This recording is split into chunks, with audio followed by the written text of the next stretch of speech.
Okay, so I just skipped through nighttime chat with Mom and Dad and going to sleep and all that. Alright, we're back with our boy the next morning. Let's see what we're doing today. Good morning, Cyrus. I look forward to facing another day with you. Yeah. You look a little pale. Do you feel all right? Oh, don't worry about it. I didn't get enough sleep. I see. Catching that thief was pretty exhausting. The wedding nonsense was more exhausting to me. I'd been hoping that after the wedding dress I would be able to have some peace again, but they were on my case again this morning. The prospect of dealing with wedding plans every day was depressing, but I couldn't let that affect my work. I had to compartmentalize. Today's a big day. We'll have to be alert. I gave my cheeks a light slap to wake myself up. All right, let's do this, Finn. Roger! We can handle it together. I'm surprised we were ordered to the barracks. How are they going to send us to the depths? I believe there's an entrance deep within the temple. How do you know that? Didn't it say that on the observation permit we received from Sir Cordoa? Did it? I retrieved my envelope and skimmed the contents of the permit. You're right.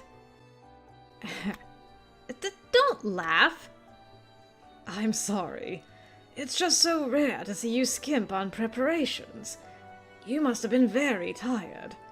I'm worried. This is such an important assignment. To miss details like that was incredibly unprofessional. I put the envelope away as I silently gave myself a harsh scolding. Don't worry, I'll be more careful from now on. I don't want to cause problems in foreign territory. But just in case, if you see me nodding off, give me a good shake to wake me up, okay? Got it. I'll wake you up, but I won't shake you. By the way, what did your parents say about finally trying on the dress? Don't ask me that. Did it go badly? Finn put his hand to his mouth nervously. I don't really want to talk about it, but he came with me yesterday. He's earned the right to hear what happened next. Yeah. They were extremely happy and said they would set the wedding date now. I see. That's good. That must have taken a weight off your shoulders. No, it added extra weight onto them. My father told me that the real work begins now, and a lot of my time will have to go into preparing for the wedding. I see. Well, good luck. I'll support you if I can. Look, you'll eventually have to suffer the same fate. Oh. Yes, that's true. I think I'll have to work hard myself. You bet you will. And we'll both make it through. Somehow. You can bet your bottom dollar. Oh, you're early. Excellent. Sir Cordoa, why are you here? Are you accompanying us? No, merely confirming your arrival. There's always the possibility of officers being too afraid to show up. Quite a number are so afraid of the prospect of the depths that they'd rather lose their promotions than go. But you're here. We're not afraid. Right, Finn? Finn nodded almost imperceptibly. Yes, of course. Not afraid at all. Maybe a little afraid. Finn? I'm fine. I'm here, see? Sir Cordoa watched our exchange and laughed. Then he pointed down the hallway. The station to depart into the depths is down this corridor. Just head that way. Station? The same word had appeared on the permit. I'd never seen it used in that sort of context before. Sir Cordoa, what is meant by station? Is it a name? Oh, pardon me. You'd be unfamiliar with the term. The station is what connects our country and the depths.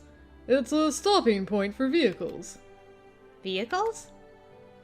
Yes. The depths are below us. You can't walk there. I have a question. Is it possible to return here from the depths?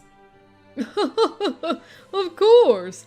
We would never send you on observation otherwise. I should have thought of that. But how? Some things are better seen than heard about. You'll understand soon. Now, off you go. Sir Cordoa pushed Finn encouragingly down the empty hallway. Ouch! Okay, let's go. How hard did he push you, Finn? A vehicle to go back and forth between our country and the depths. Our country was high up in the sky, far above ground level.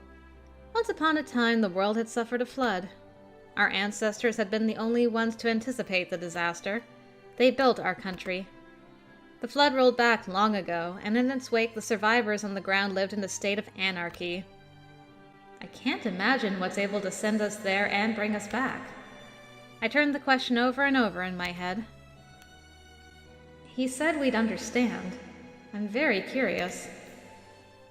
Finn, walking beside me, suddenly stopped dead in his tracks. What's wrong? That person walking towards us. Is that... Oh! Our boy from last time. I'm getting kind of teary-eyed thinking of Saint Yune. Aww. Sweet boy. It was Yune Sekie, our country's greatest saint. He was ageless and immortal. He was our hierophant, blessed by God, and everyone revered him. I was no exception to that reverence. The moment I saw him, my heart began to flutter. What's His Grace doing here? I think I can actually skip through some of this until we run into Finn again.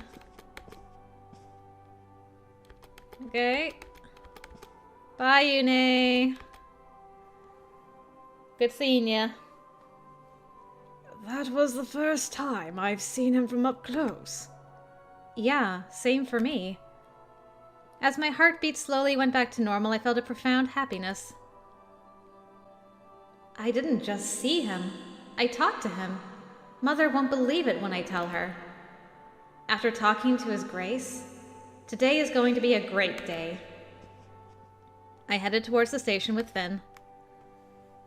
Thank you, Yune. What is this place? The hallway went on and on. At the end of it was a door. When we opened it, an incredible sight lay before us. The weather outside the temple was sunny, but the light coming through the stained glass windows was murky, making the room quite dark. The silence was oppressive, and I was uncomfortably conscious of my own breathing. Is this the station? I ventured a few steps inside, looking around. I was expecting to see a guide or employee, but there was nobody. How do we get from here to the depths? Finn, do you have any ideas? I don't, sorry. He said there was a vehicle, but I can't see any horses. Yeah, it doesn't smell of livestock in here. Maybe they're bringing a carriage. We still have a bit of time. Let's wait on that sofa over there. A red envelope lay on the sofa. Did someone forget this? It has our names on it. Cyrus Testella and Finn Euclase. I turned the letter over. There was no sender, only the temple's seal. Seems like it's meant for us. What a terrible system. What if we'd missed noticing it? I glanced around again. We really were completely alone. I broke the seal. There were 2 letters inside, each folded once. They seemed to be identical. Here, take one. Lift usage instructions. Oh, I see. It's a manual. Looks like it. This document details usage protocol for the lift connecting the depths to our country, hereafter referred to as the Heights for brevity. The primary purpose of the lift is prison or transportation to the depths. Usage by unauthorized personnel is strictly prohibited. The timetable of scheduled transport is given below. Descents to the depths are regular, but ascents to the heights are not. The lift is inactive except when scheduled, save for in the case of emergency. Punctuality is the responsibility of the user. The lift will not delay departure to wait for late arrivals. You know, I don't know why. What it was about reading that, but I'm starting to think, because the grand ending is the next thing we're going to be doing after Finn, what if we're going to have a reverse exodus, if you will? Like, we're going to have an evacuation of the heights to the depths. What would be... Because I assume everything we've learned in all the routes is going to come into play. Maybe that machine that shakes the heights will actually happen, and so we're going to have to evacuate people. Man, that would be interesting. And then there is no more heights. We all have to live in the depths together. Yes, make it so. This is my new theory. Sorry, got incredibly sidetracked there, but I was just like, wait a minute. What if we have to go back to the depths? Okay. If we miss the ride back, we're stuck in the depths, huh? Seems that way. We have to make sure we're on time. I'm absolutely not getting stuck down there. Yeah. Finn gave a nod and put the letter back into the envelope. He stashed the envelope in his pocket. So where's this promised lift? It's almost time. Whoa! Startled by the vibrations, I jumped up. I didn't have a chance to do anything else before the floor in the center of the room rose up. What is that? As if by magic, the floor was rising into the air. A tube came into view below it, made of what looked like glass engraved with complex symbols. I've never seen anything like this before. Finn didn't seem to know any more than I did, staring dumbfounded at the bright light. It doesn't look like a weapon, but... Cyrus, don't get any I'm just going to take a look. We have to find out if it's a weapon. I slowly approached the light, keeping my hand on my sword hilt. What is this? Is it glass? I reached out. A little chime rang, and the bright object parted sideways where I touched it. A current of air blew out, ruffling my hair. Perhaps this is it. Is it the lift? Finn was thinking along the same lines. This is very strange. There's no horse or ox. How does it move us to the depths, then? I don't know. But if this is all right, we need to get on. Finn's expression was extremely hesitant. He was just as uncertain about this object as I was. I wish they'd at least written lift on it somewhere. There was no discernible writing on it anywhere I could see. We can't just stand around here. You're right. We need to enter. There was still a chance that it was dangerous, though. I had to make a decision. Should I go first, or should Finn? I'm trying to remember what well, obviously I went through first before. I think I've done this. Hold on. Oops. Let's just make a new save there. We don't know if it's dangerous. One of us should stay out here at first. I can evaluate the threat just as well as you can. I'll go. Finn? Hey, wait! Okay, I definitely haven't seen that one. Finn didn't wait for my response before stepping inside. He was already past the glass door before I could do or say anything. Is it really safe? I trusted Finn. I knew he was competent. Nobody knows what this thing does, though. Be careful, Finn. Let our boy take the initiative once in a while. After a long moment, Finn re-emerged. I approached him. It seems safe inside. Really? I trusted his judgment. We stepped inside together. Yes. Or, well, rather, there's nothing here and nothing happens. You're right. Thanks for taking the vanguard. You're welcome. I was happy to be useful. Aw. Thank you, boy. The door! The glass door closed again and the floor began to tremble. As we descended, the light dimmed until it was gone completely. Is this the lift? Being moved by the vibrating mechanism was very unsettling. Finn was in obvious discomfort. He covered his mouth with his hand. Don't throw up! I don't want you throwing up in this tiny space. I know, but... Eventually the vibration stopped and the glass door slid open. Outside we saw... this... I was speechless. Finn murmured something about a room. I don't see any horses. This is just a cramped little space. How is... Whoa! The ground jolted. I grabbed instinctively at Finn's uniform to steady myself. Oh my. Are you okay? I'm fine. Calm down, Finn. I'm the one who needs to calm down. I let go of Finn's uniform and did my best to compose myself. Ready for departure. Visitor transport will depart. What's this? When the shaking stopped, a voice spoke to us. Finn and I looked around, but we were the only ones present. Thank you for using the lift bound for the depths today. This lift is unmanned. Please sit down and remain seated until arrival.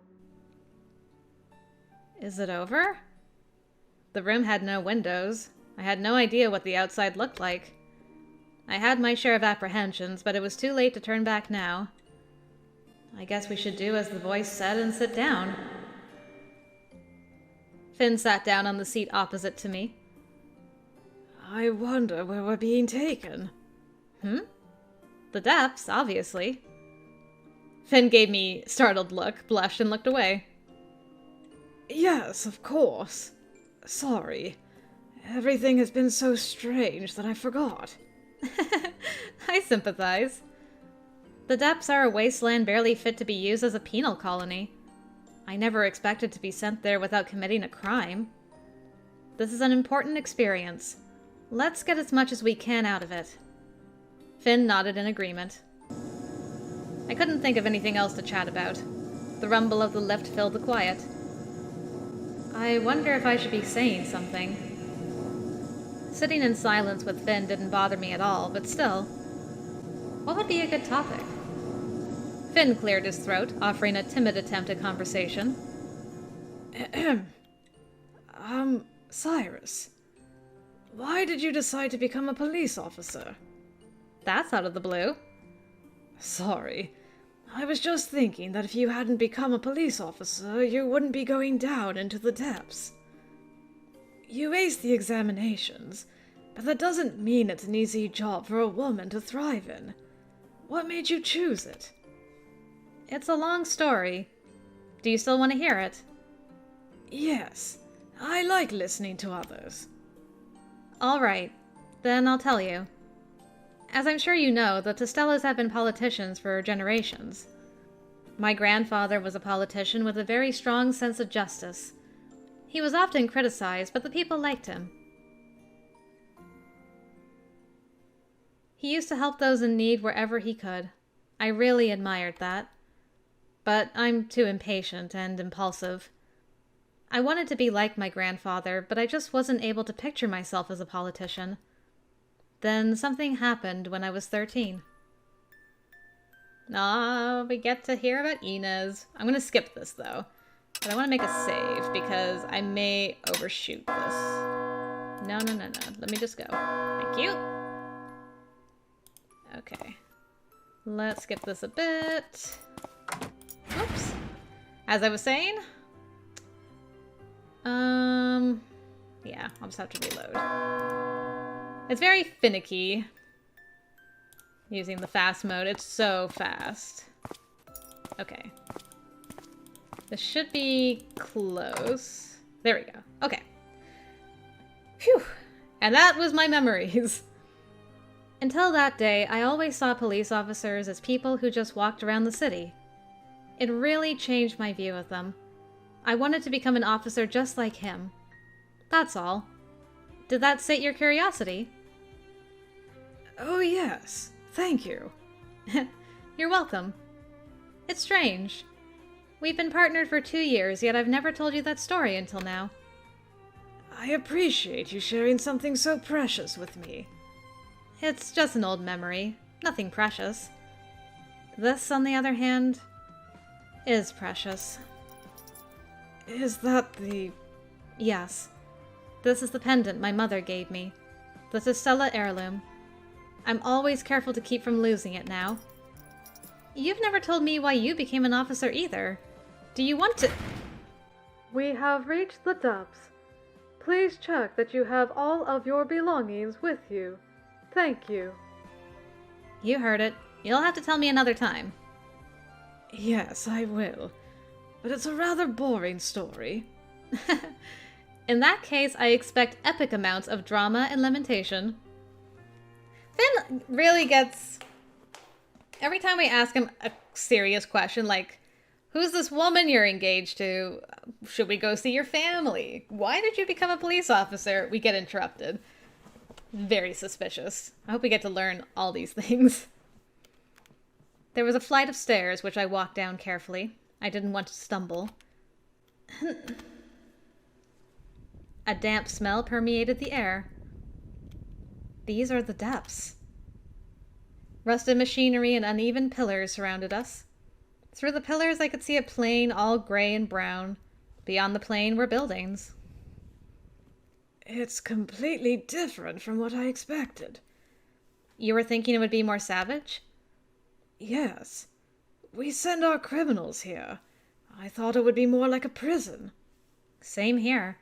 But this is all out in the open, not enclosed. This seems more like uncharted territory than a jail. That only applies to this area. And you are? I'm the commander of the Hounds.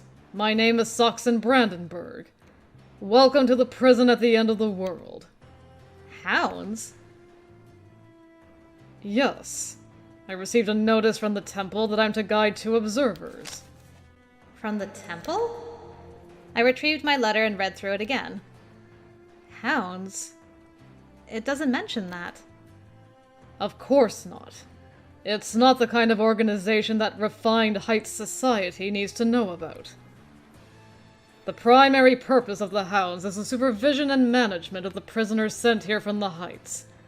We are guards. All members were born in the Heights, myself included. We report to the temple just like the police do. There's no need for you to be on alert. I think there's every need. I see, but... Sir Saxon presented a tidy exterior and showed no hostility. Still, something just... It's like the smell of death. I couldn't pinpoint the cause of my unease, so I shook my head. I understand the nature of your organization, the Hounds, now. Still, we know nothing about this place. We will stay on alert. Anything might happen. Don't drop your guard, Finn. Roger. Ha! A valiant response.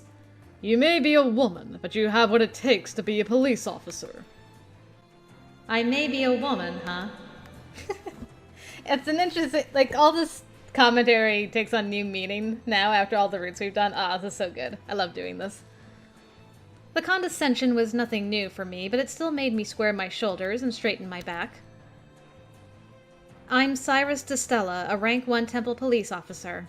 This is Finn Euclase, same rank. We have come here as part of our promotion examination. Thank you for being our guide. Well then, let us go. Sir Saxon turned on his heel, setting off with quiet steps. Finn and I followed him side by side. We walked towards a large building visible in the distance. I assumed it was our destination. The depths. We're surrounded by a wall here just like in the Heights.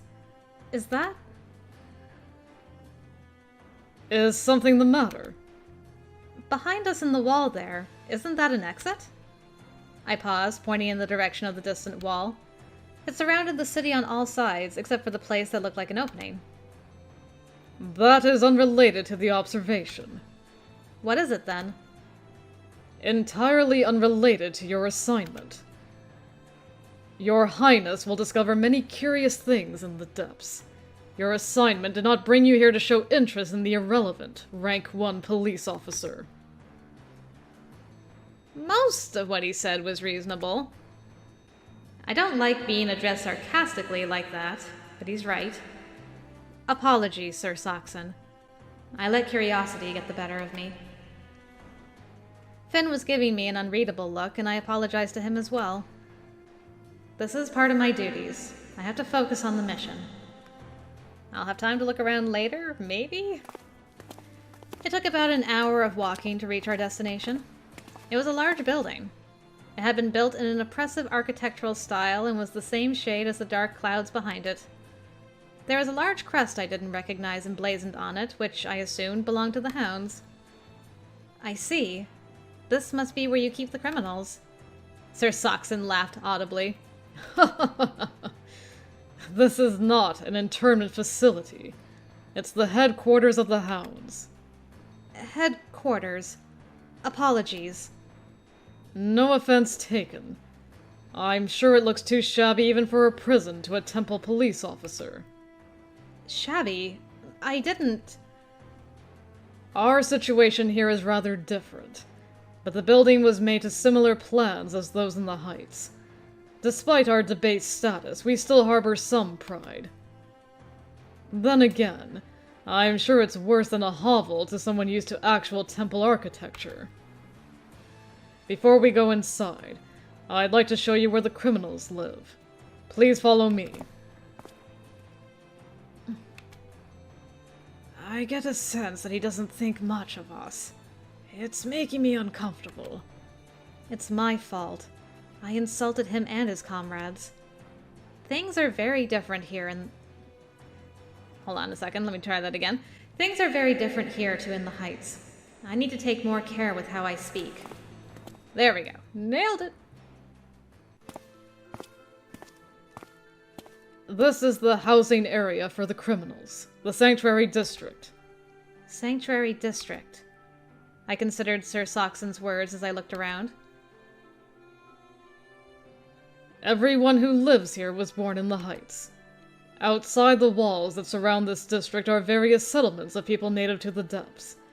They loathe those who come from the Heights. Walls? Like the one we saw from the station? Yes. They're savages, and we have our hands full with them. Unfortunately, they're too numerous to wipe out.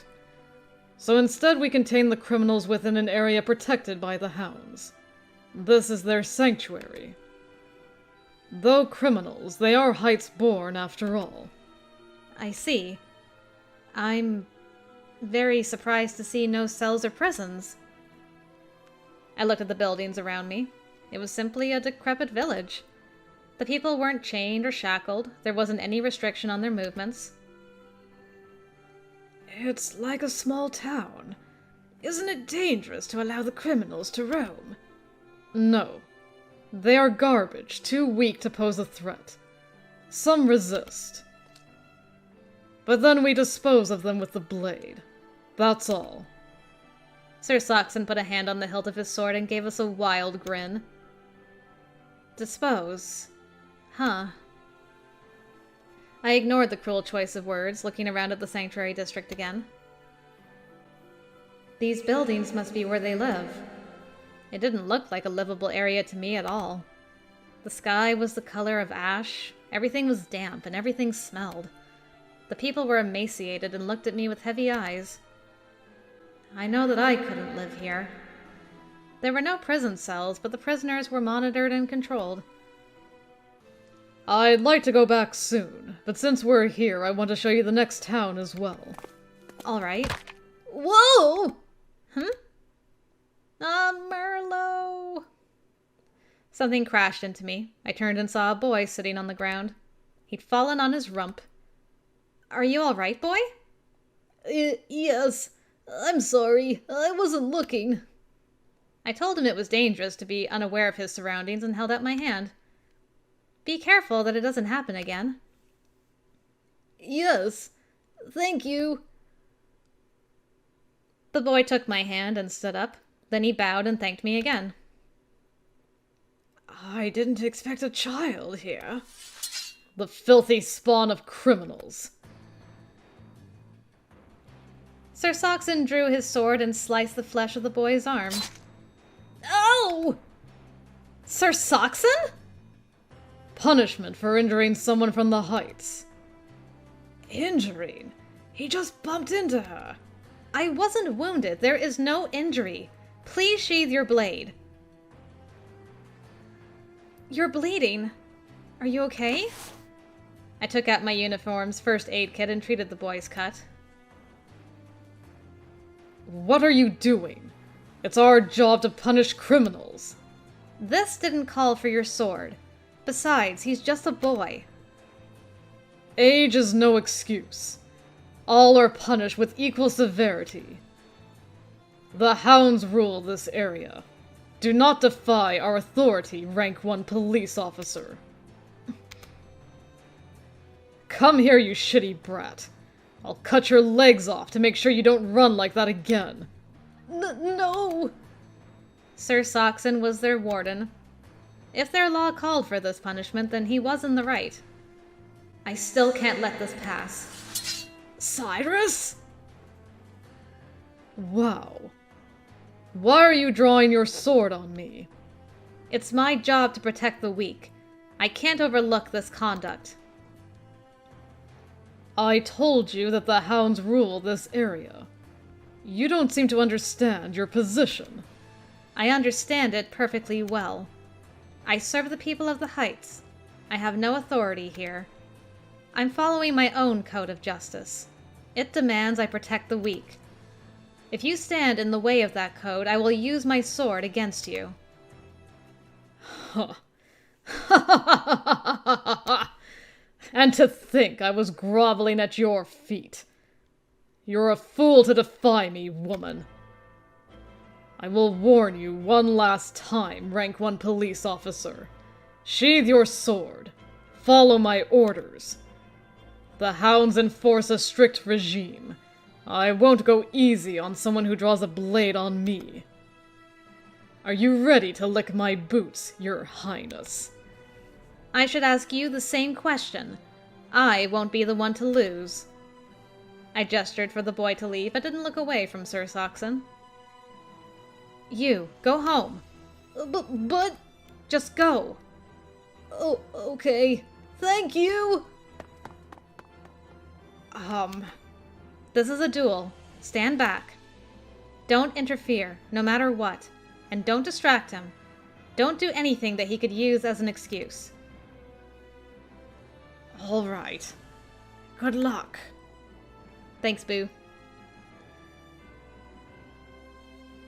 Okay, so I think I'm gonna skip through the duel. Okay. Fight, fight, fight, fight, fight. Fight, fight, fight, fight, fight, fight, fight, fight, fight, fight, fight. Fight, fight, fight, fight, fight, fight, fight, fight, fight. And he got me.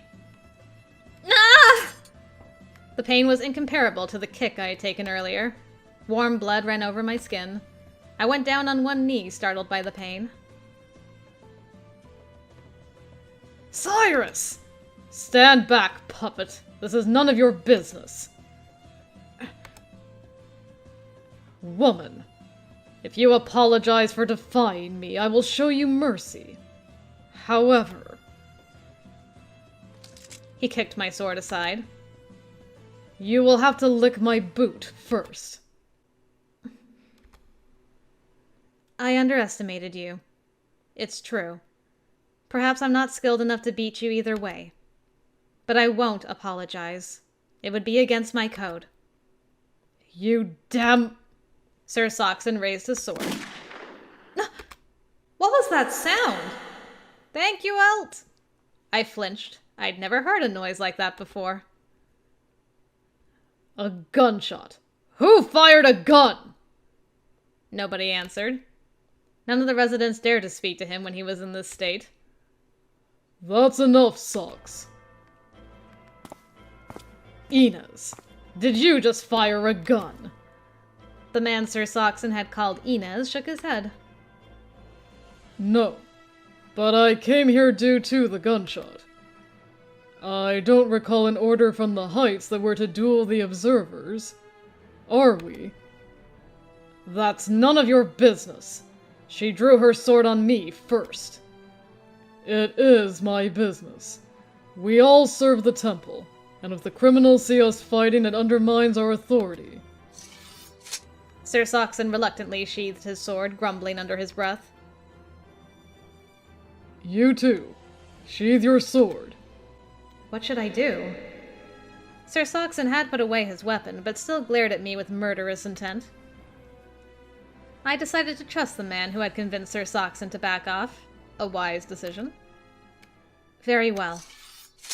I'm sorry, but who are you? My name is Inez Heinrich Heine. I'm the second in command of the Hounds. Second in command? It makes sense that he convinced Sir Saxon to stop then. But Sir Saxon and Sir Inez were of similar height and build. But the impression they make is completely different. There's my boy. Cyrus, are you okay? We need to treat your wound. Are you wounded? I see a cut on your shoulder and... A blow to the other arm. Do you have medical facilities? Finn? Don't scold me. This is worse than you think. That wound is too serious to leave untreated. Finn took a handkerchief and deftly wrapped it around my left arm. He seemed to be correct. The handkerchief immediately turned red, which meant the wound was deeper than I thought. I will escort you to the medical room inside the Hound's headquarters. Socks? No need. This can't be called an injury. Sir Saxon wiped at the graze on his cheek, turned on his heel, and walked away. When he was gone, Sir Inez gave a sigh and looked at me. Let's go, then. Thank you.